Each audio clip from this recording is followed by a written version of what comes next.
October 16th, 2019, 7 years before the Procton's arrival. Mass simulation increase. Current weight, 225,000 tons. The robotic female voice announced, echoing throughout the lab chamber. I kept my arms above my head, supporting the simulation block, which was now just a giant hunk of metal the size of a nuclear cooling tower. Not sure how the tech side of it works actually, but it's supposed to be able to simulate up to 1 million US tons. It's supposed to test and increase the strength of heroes who possess it at a level beyond Class 7.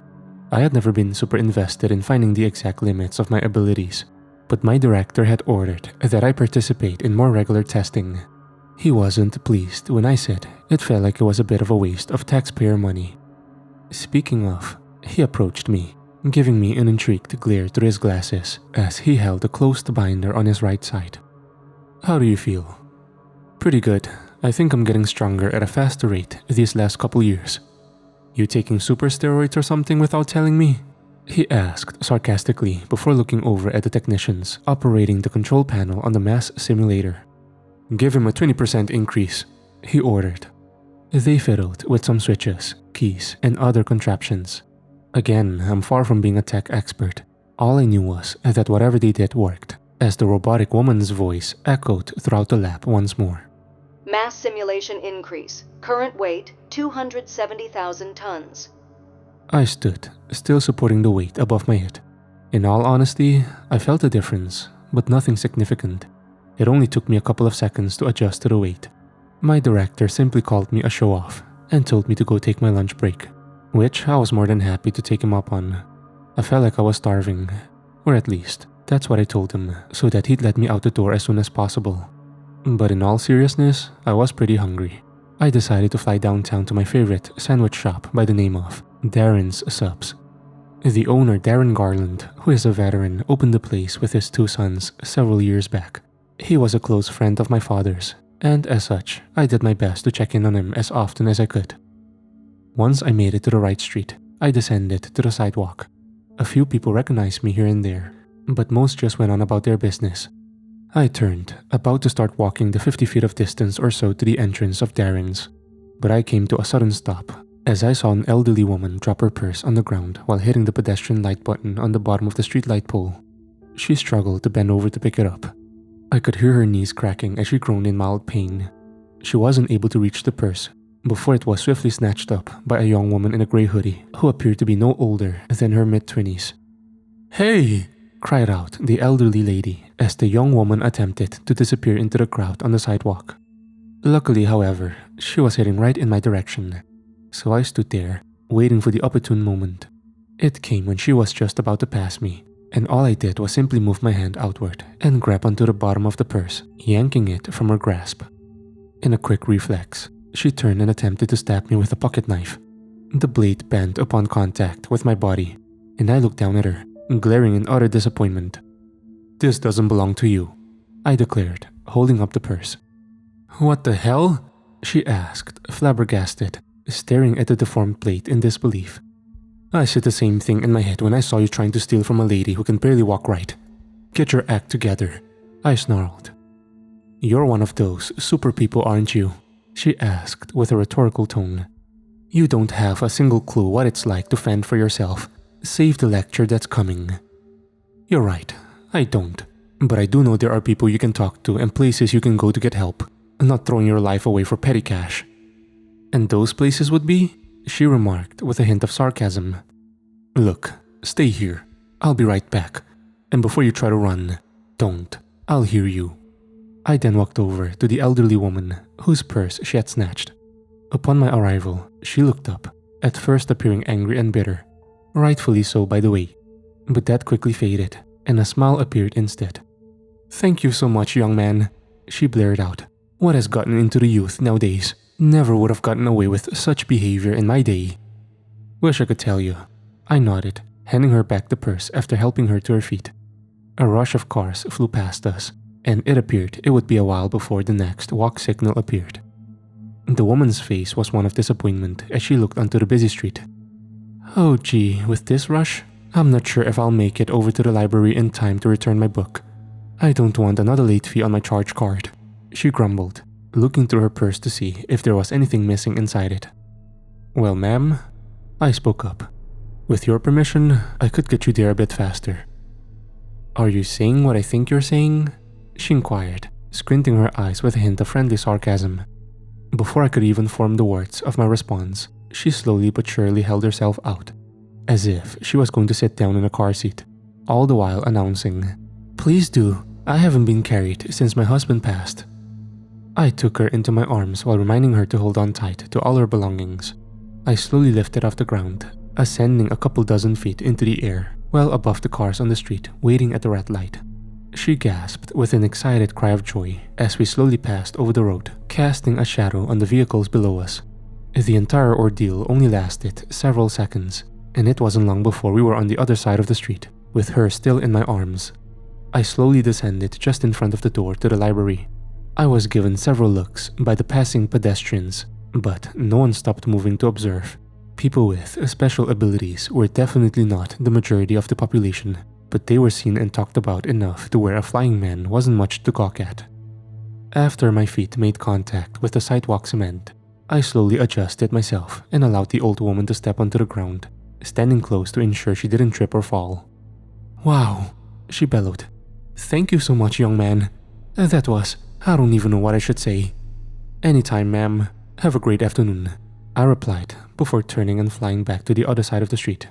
The young woman who attempted the mugging still stood there against the front of a bar entrance, an expression of annoyance present on her face. "Glad you waited," I said, descending down in front of her, some 5 to 7 feet of distance between us. "Yeah, whatever. So you're gonna call the cops on me or what?" she asked with a tone that gave the impression she already decided what the answer would be.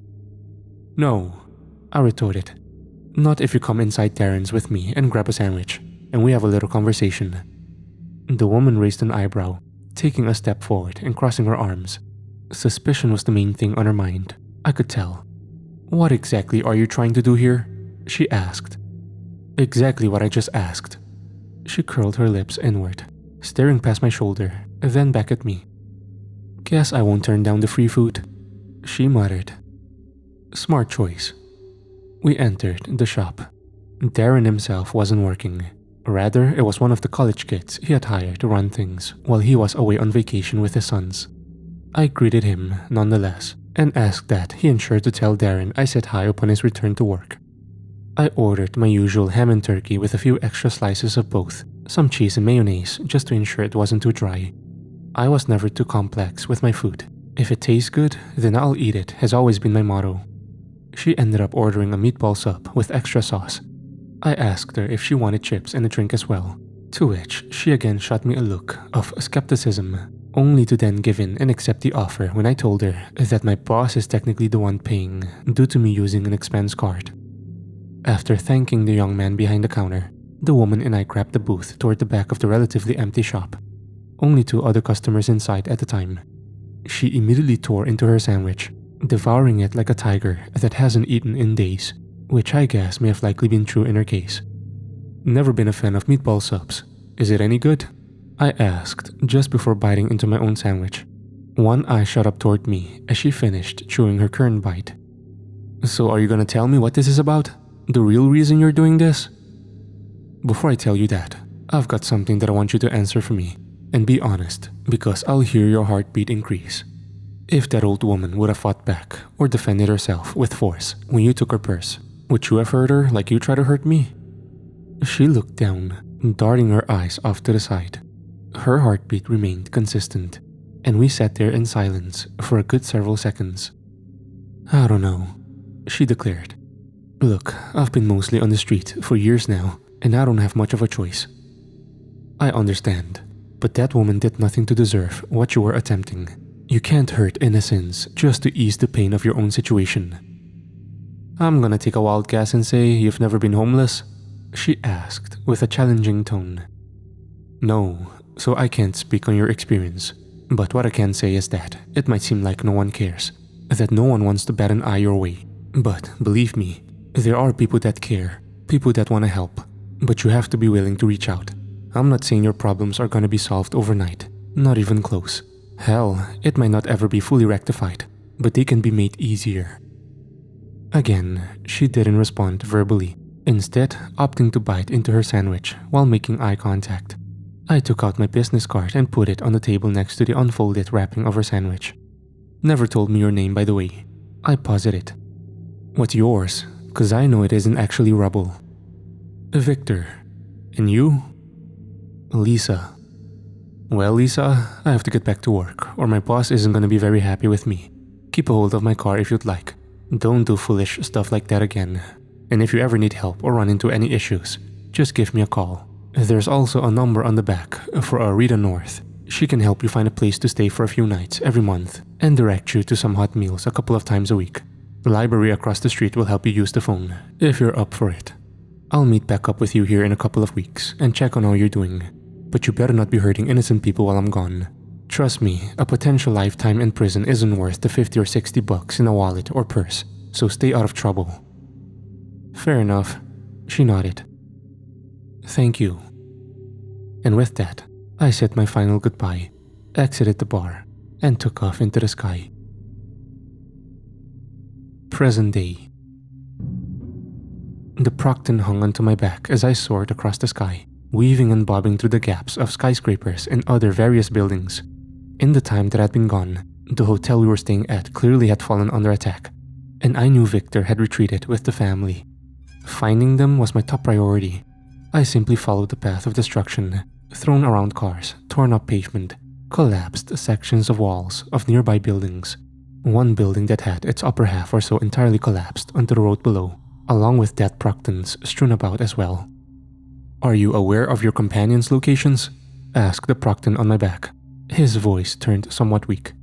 I took it as him being upset at the sight of his fellow species members' corpses, even if they were traitors. I could understand, but didn't share his sentiment whatsoever. I don't want to be an asshole, but do me a favor and don't talk right into my ear. Your breath travels around to my nose, and it isn't pleasant. My access to hygiene upkeep in my cell was minimal, he replied. I'm sure you can imagine the awkward silence after that. It wasn't long until I spotted Victor, standing in a tucked-away parking lot with what looked to be a minivan next to him, Ava, Rosita, and Daniel all inside conversing. I called out, knowing Victor would be able to hear me even with the sizable distance between us. Turn around! I shouted before coming to a halt, allowing a few seconds for the sound to travel the distance. Victor then stopped, turning and facing me, and upon seeing me, he smiled, but it faded just as fast as it appeared. Instead, his expression shifted into one of disdain. Before I could even shout the word no, he became a blur, and suddenly, the Procton on my back was now on the ground in a dusty crater the size of a suburban home basement. Both halves of his blaster dropped next to him after it was torn in half by Victor. Shit, I cursed. Victor, wait! Victor descended down on him, landing just inches next to his body with enough force to shatter the concrete he was lying on. He was so caught up with his fit of rage that I wasn't even sure if he heard me right. Leave my fucking friends alone, he snarled, before grabbing the Procton by the leg and slinging him to the other side of the road as if he were a toy. Victor then quickly flew and crossed the distance in less than half a second, his hand around the Procton's throat as he let out a choking plea. I'm so tired of seeing you sacks of shit everywhere I look, Victor erupted. It never stops. Never! I threw an arm and blasted him in the side with a beam. He soared down the sidewalk before slamming into a pickup, collapsing it inward on itself with his impact. He shook his head, looking up at me with both confusion and rage. I put my hand out as a signal to calm down, and he didn't move any further. What the hell are you doing? He growled while looking up, a hint of betrayal in his eyes. Let me explain, I declared. You need to hear this. Victor sighed. I could see his hands still in fists, his face boiling with anger. But nonetheless, he stayed put. Start talking, he barked while squinting his eyes. Tell him, make it quick, I demanded, turning my head toward the Procton who just struggled back to his feet while still getting through his last few coughs. My name is Zalo. I'm a former soldier for the Procton army. Commander Carthon was instructed by our Emperor Praxis to bring us to a planet much further away than Earth, uninhabited and ready for terraforming to suit our needed conditions. But Carthon disagreed. He never spoke of these thoughts around the Emperor and kept them hidden until we left Proxia, and he redirected our ships for your home, Earth. He argued that it was far more resource-rich, far closer, and all we have to do is exterminate the Homo sapiens in control. He also stated it would cost us less, both in time and resources, to destroy the dominant species than to terraform an entire new world. I protested and informed them that such an act would be unnecessary and heinous when we had a far less violent option presented, and that it was treason toward the Emperor, and that I would be informing him of his plans. Upon saying this, he immediately had me seized, imprisoned, and put on the schedule for execution. But now that I've been freed by your friend, I may be able to get a message to the Emperor back home, and he could arrive on your planet and ensure that Carthon faces justice for his crimes. Victor's expression remained covered with skepticism. He pushed himself off the pickup and flew over closer, descending to the ground and standing between Zalo and I as the family exited the minivan in which they had been carried in. "What's going on here?" came Rosita while beginning to aim her blaster at Zalo. "Why are you the only one that thinks this way?" Victor questioned. "I'm not," Zalo rebutted. "But the other soldiers who do either are already dead or fear Carthon too much to voice their concern. There are probably more that I am unaware of that are opposed to what he has done, but either do not possess the will or courage to say anything regarding it." "I call bullshit." "Victor? No, not a fucking chance. He doesn't have a shred of proof to back up what he's saying. For all we know, he's leading us right into an ambush. I found him in a random prison cell with cuts all over him. There's no way they could have accounted for me going to that exact location." Victor maintained a clenched fist, looking at me with an expression that said he didn't buy what was being said, and I completely understood why. But I had to make sure he didn't do anything rash. Not that he seemed like the type, but everyone's emotions were high, and that was typically a recipe for disaster. "I do not expect you to enjoy my presence. My fellow Proctons have committed an atrocity beyond measure toward your people. I do not possess the power to change what has been done, but I can ensure that this does not go unpunished." "I'm with Victor on this one," Rosita said, taking a step forward. "What proof do you have that you're telling the truth? I will not risk my family's lives again unless you have something concrete." Zalo then raised an arm. The armor on the sleeve then began to shift slightly around the end of his forearm, if you could call it that. And soon after, a blue holographic projection emerged, essentially creating a holographic monitor just above his arm. It displayed what looked to be a recording from Zalo's point of view. In it, Zalo was seemingly behind the laser bars of his prison cell, with what looked to be Commander Carthon standing on the other side in the midst of chastising him.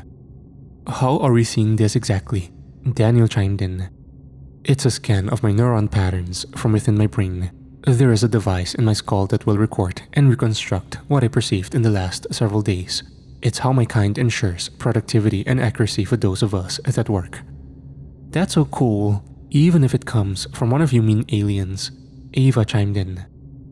"You have disobeyed my direct orders and have committed gross insubordination against your direct superior, an offense that is punishable by death, Zalo," came Carthon's voice from the recording.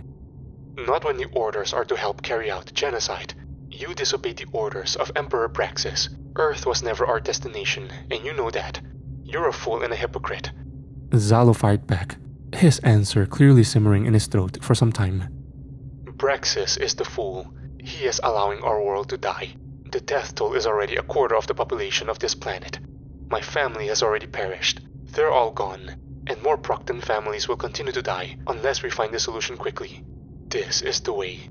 Procton lives come first, above all in this universe." Rosita, Ava, Daniel, Victor, and I all shared glances between one another, all of them saying something a bit different. "Seems like he's telling the truth, but this doesn't erase what your people did to my family, what they did to my daughter," Daniel growled. "Someone's gotta pay. If I can get a message to my Emperor, I can assure you that those responsible will face justice," Zalo replied matter-of-factly.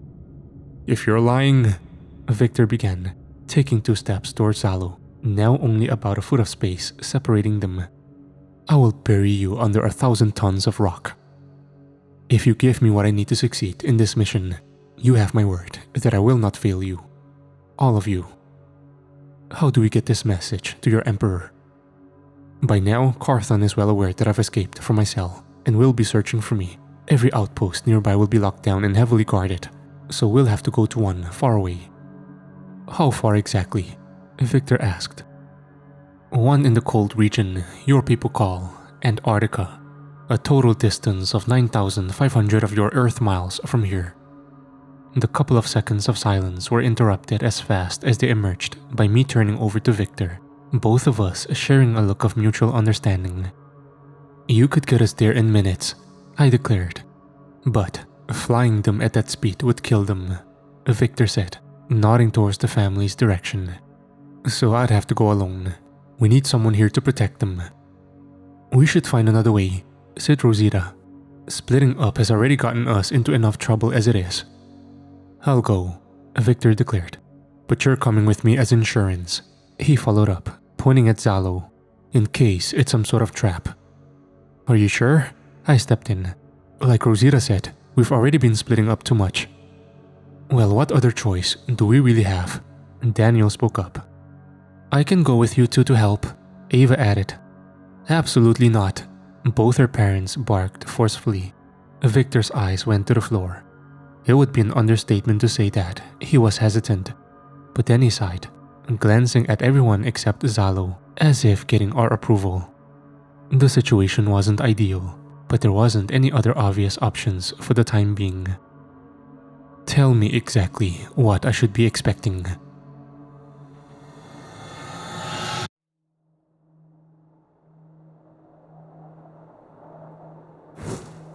The very last thing I ever thought would happen in life had come to fruition.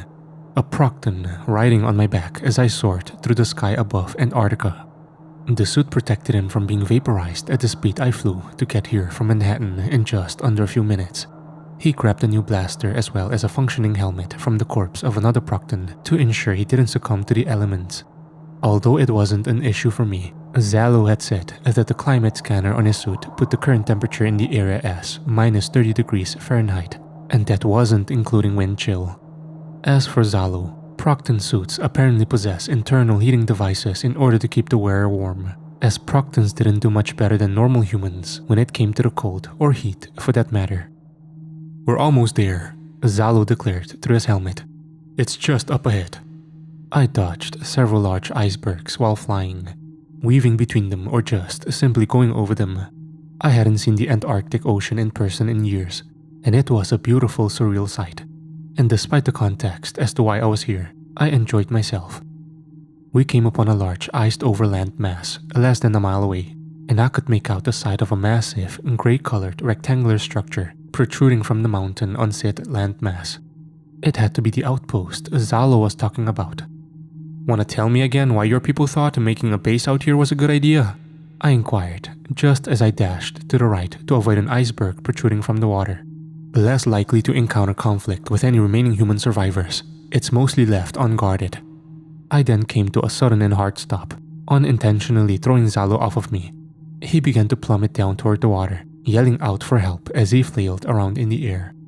I quickly dashed down underneath where he was projected to strike the water and hovered just above the surface, catching him by the arm and holding him up just in front of me. Why did you do that? He erupted. It was an accident. I'm sorry, but I need to ask you something before we go any further. What? Zalo huffed with a frustrated tone. If this place stores sensitive data, then why the hell is it left unguarded? It's like I said, there weren't any humans nearby, and there's a lack of living threats due to the extreme environment. What do I have to do to convince you that I'm not luring you into a trap? His response was pretty sound and made a lot of sense. Before I could respond, though, I noticed that just underneath us, a circular shape of bubbles suddenly emerged and popped at the surface of the water. We both fell silent, watching as a large mass of ice, no smaller than that of a suburban house, was suddenly shifted to the left. Then, a wave crashed into the ice mass. Zalo and I looked at each other, and it became clear that this wasn't just a typical shifting of water or objects under it. There was something under the water, something under us. What is that? Zalo whispered. I don't know, but we need to move. I began, only to be cut off by being thrashed forward at breakneck speed by something that hit me in the back, and I hadn't felt a blow like that since my encounters with Joven. I of course went flying and crashed through several small building-sized icebergs, the top halves of them collapsing into the freezing water below. And I did that very same thing myself after colliding and going clean through something like the 9th iceberg. I went straight into the water like a human bullet and only regained control of my momentum once I was about a dozen feet or so under the surface. I quickly shot out of the water and flew several yards into the air, both looking around for Zalo and whatever attacked us. Zalo! I shouted. Zalo! Can you hear me? Part of me considered the fact that he may have led me into an ambush after all, and if that were the case, then I needed to focus on defeating whatever threat it was and getting myself into the outpost to see if I could find something useful to weaponize against the Proctons. Looking ahead, however, I laid eyes on my attacker. A colossal, monstrous beast had risen from the depths below. It was long, at least 200 feet of its body was exposed above the water, and Lord knows how much wasn't. Calling it slender felt inappropriate in this context, as the beast's body was as wide as a school bus is long. The beast seemed almost reptilian in nature, and 15 years ago, I would have called that odd, given the environment that it's in. But nonetheless, along its back were scales with rows of short fins protruding, and its head shape and structure was similar to that of a bearded dragon lizard. Its eyes glowed a bright sapphire blue in contrast to its dark green seaweed-colored skin. The creature bared its blood-stained teeth at me, each tooth about half the length of a stop sign.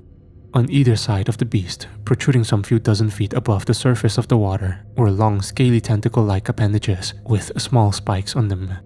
Those also stained with what looked to be fresh blood of something. I could have sworn that I had recognized this thing. I wasn't exactly sure why. I felt like it was on the tip of my tongue. The serpent suddenly roared, the force from which pushed aside 2 icebergs near it. Speaking of which, with the way we were positioned, the creature was between me and the entrance to the outpost. But if I flew around it, perhaps I wouldn't need to engage in combat at all with it. I quickly took off without warning, a sonic boom erupting around me as I far surpassed the barrier rather quickly. And yet, even moving at this great speed, I still felt something tightly wrap around my legs and pull me straight from the air and down into the ocean below. The serpent's speed had completely caught me off guard. Its strength was no laughing matter either. I sat there, dozens of feet under the water, fighting against its appendage that kept a firm grip on my legs. My escape only came when I reached down and tore a spike right from its tentacle, causing a deep red, almost black fluid to disperse from the wound. Its blood. It released its grip, and the moment I was free, I shot out of the water and came up with a devastating flying uppercut right to the creature's bottom jaw. The beast was thrown back, smashing through an iceberg and causing half of it to break off and fall into the water. I followed up by flying back down on the water and grabbing the bottom of one of the larger icebergs, somewhat close to a downtown parking garage in sheer size. Figure that getting a few 100,000 tons of ice thrown in its face would stun it long enough for me to find Zalo, if he was still around. I put my hands over my head, made sure I had a decent grip, and then ascended with it overhead. The beast was still in the midst of recovering from my first blow, and I seized the opportunity to throw the iceberg right at its head. It was in the air for less than a second before colliding with the creature. The sound of the whole collision was similar to that of a volcanic eruption, so loud that it was practically a shockwave. The impact caused the beast to fall back into the water, and that bought me enough time to look for Zalo.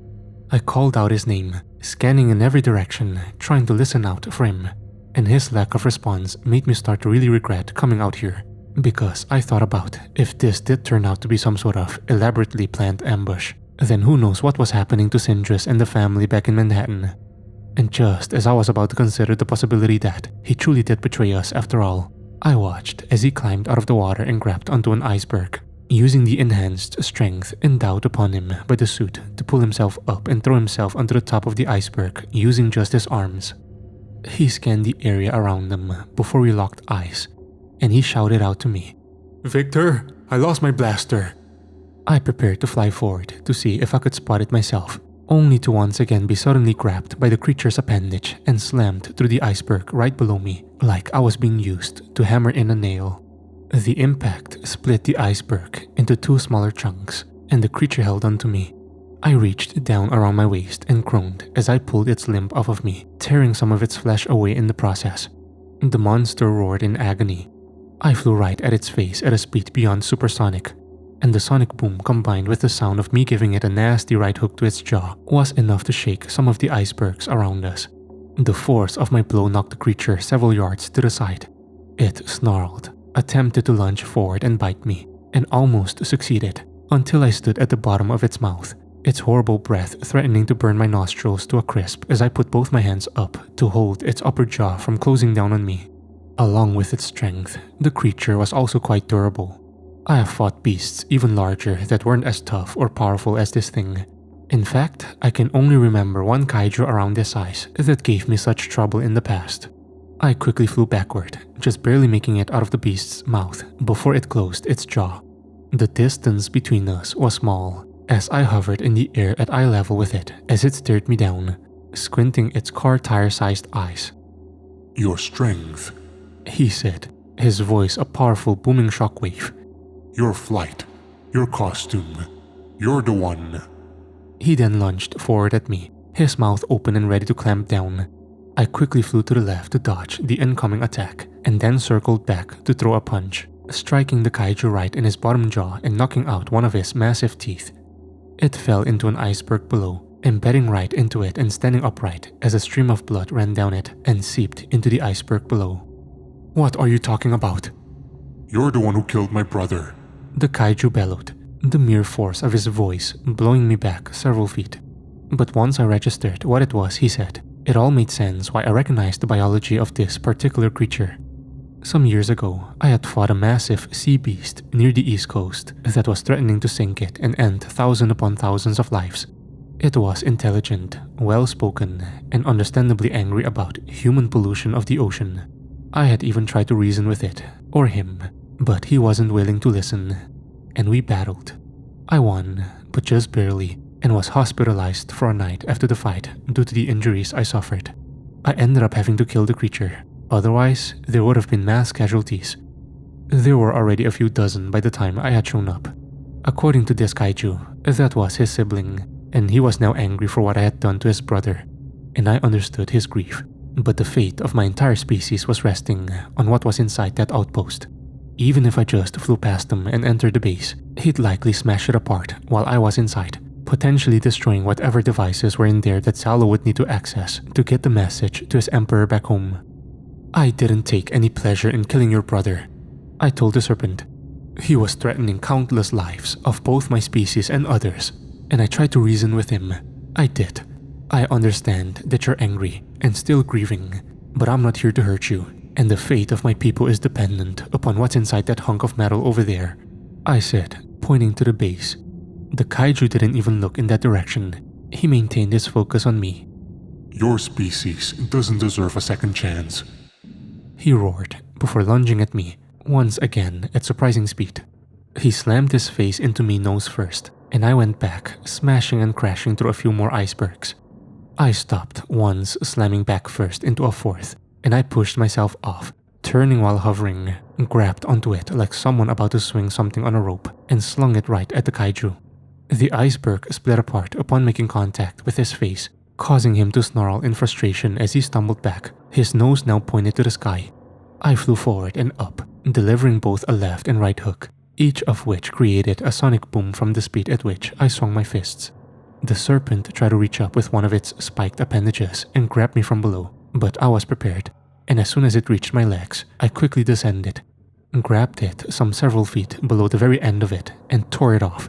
Blood splattered in every direction, staining me and discoloring the water below. The serpent below and I seized the opportunity to fly up and right behind the beast's head, punching the back of its skull, and then circling back and doing the same to its chin. And before I knew it, I was flying back and forth and striking the beast several times a second, knocking it around in every possible direction, disconnecting teeth and drawing several liters of blood. My fists, forearms, and up to my elbows were covered in it. And I stopped, now once again hovering at eye level with the creature. I don't want to have to kill you, I vocalized. So please, just stop. Death would be a preferable fate over existing with scum like you. Your people pollute my waters. You kill my brother, and you demand rationality from me? He wailed. I paused, my eyes widening a bit at the last part of his sentence. And that hesitation cost me. With his non-injured appendage, He reached up and smacked me in the back, sending me right toward his nose. He lunged forward again in a hit-butt motion before I could regain control of my momentum, and his nose smashed into my chest. But instead of sending me flying back into the icebergs yet again, he angled his body downward, and we both went plummeting into the ocean below. I had taken a breath just before we had gone under the surface, prepared for an extended conflict under the waves. I flew backward while positioning flat, as if I were laying in bed and staring up at the ceiling, escaping the attack. We were at least several hundred feet deep, but I wasn't any stranger to fighting underwater. Below me was an abyss of likely thousands more feet of water. Surrounding me was the same, just a cold, empty void. The serpent was already following up on his previous attack, swimming toward me with his mouth open, his teeth bared and ready. Bubbles formed as I flew or swam, whichever was more appropriate in this context, in his direction. As soon as I was in range, I stuck him in the nose and followed up by flying behind him and down where his remaining appendage sat. I grabbed it and flew back up with it in hand, dragging the serpent along with it back up to the surface. My intention was to throw him miles away, far enough to buy Zalo and I enough time to get inside the outpost so he could do whatever he needed to get that message sent out. But again, the serpent's surprising strength kicked in, and the appendage began to resist my grip, and before I knew it, it slipped from my grasp and wrapped around my waist. I let out a submerged yelp of pain as I felt one of the spikes pierce its way into my stomach. I watched my own blood disperse around me in the water as I struggled. Now I was in trouble. Sure, I could hold my breath for beyond several hours, but that was if I had a breath to begin with. Now that I had essentially yelled it out, I was on borrowed time. The serpent definitely realized this, and with its appendage wrapped around me, it began to swim further into the depths, dragging me into the abyss as if I were a prey item it had caught. I did the first thing I could think of and grabbed both of two of the spikes in its tentacle and tore them both out, before stabbing them back in and then dragging them along, drawing copious amounts of blood from the serpent as he roared from below. Instead of letting go, the beast tightened its grip around me, likely as a reflex, similar to a person digging their nails into whatever object was closest to them when experiencing a stinging sensation. The spike dug deeper into my body, and I howled once more, now feeling water begin to fill my lungs. I mustered the strength to fly forward in the abyss, laying eyes on a large rock formation about half a mile ahead. I took off like a rocket, pushing through the water like a knife through butter, while dragging the serpent behind me. He wasn't going to let me go, and I planned to use that against him. I reached for the rock in less than a second, gas bubbles forming around me. I then quickly circled the rock formation, making several full laps around the circumference per second before coming to a sudden and hard stop with the serpent's tentacle still around me. He crashed right through the rock formation with his ginormous body, breaking it apart into several large pieces as he roared in both pain and frustration. I tore myself out of his tentacle's grasp and immediately began to make my way to the surface as I could feel my lungs develop a pounding sensation. I flew up, and within milliseconds, I was once again above the surface. I descended on the top of the nearest iceberg, leaning over and spitting up half a liter of water. Coincidentally, Zalo was on top of the same iceberg. He had found his lost blaster. "Where did the beast go?" he asked, looking down over the edge of the iceberg. Down below," I stuttered with a cough. Zalo's tone then changed to one of concern when he saw my hand on my side, my fingers drenched in my own blood as I groaned. "You've suffered a wound, and it doesn't look good," he said. "You should allow me to render aid." "I'll be fine," I said. "We need to take care of the serpent first. He's not gonna stop, and we're running out of time." "Victor, don't be a stubborn fool. You need medical attention. My suit already scanned your wound. That cut is more than half an inch deep." "Like I said, I'll be fine. It'll be gone in the next couple hours. We need to get you in there. Get that message sent," I demanded, coughing once more. From below, I could hear the serpent roar from beneath the waves as he made his way back up to the surface. Knowing its speed and its unrelenting ferocity, I grabbed Zalo immediately and flew off the iceberg mere milliseconds before the serpent emerged, splitting it in half upon breaking the surface. He was now more furious than ever from the damage I had inflicted, and you know what they say, an animal is most dangerous when wounded. Desperation can bring the worst out of anything or anyone, and I wasn't excluded from that fact. Once Zalo was out of my grasp on the next iceberg, he immediately raised his blaster to open fire at the serpent.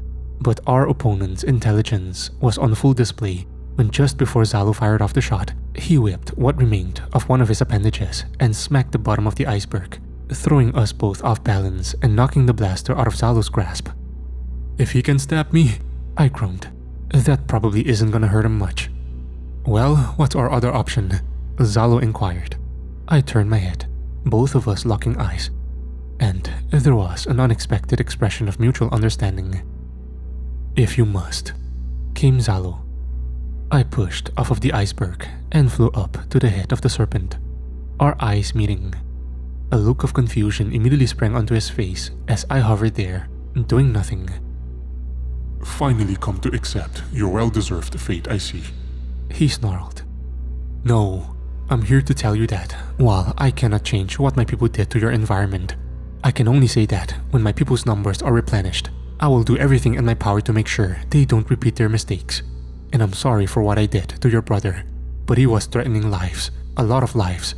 I couldn't allow him to cause the destruction that he was intending. And right now, I'm trying to restore my people's chance at living, a second shot to do better than what we did before. And you are stopping me. Is there any, and I mean any way at all that you can understand?" "No." The serpent snapped with next to zero hesitation. "The only way this ends is either with your death or mine." "Then I'm sorry." I sighed with a pained groan. Without warning, I then flew forward with as much speed as I could muster with my injury into the serpent's mouth, and then angled myself upward to fly right through the roof of his mouth, and up into his skull and clean through the center of his brain and out the back of his head. I then stopped once I was several yards above the top of his head and the hole in it that I had made. I closed my eyes as I listened to his final exhale occur before he slowly began to tip and fall into the water below, crashing through ice chunks before sinking beneath the waves. His blood dripped off my chin, fingers, and feet as I hovered there, realizing that I had to get moving. I couldn't waste any more time. I descended back down to Zalo, allowing him to pick his blaster back up before I grabbed him and took him into my arms. "You appear to have history with that creature. Did it?" He paused, as if trying to find the right words. "Did it upset you to take his life?" For a few seconds, the only sound heard was that of the blood dripping from me and striking the ice below. I took a deep breath, sighing with a hint of an agonized groan once more, before answering. "Let's just get inside," I said rather dismissively. With a bit of a wince, I pushed off the ice and started to fly us toward the base, while maintaining nothing but a blood-covered frown on my face.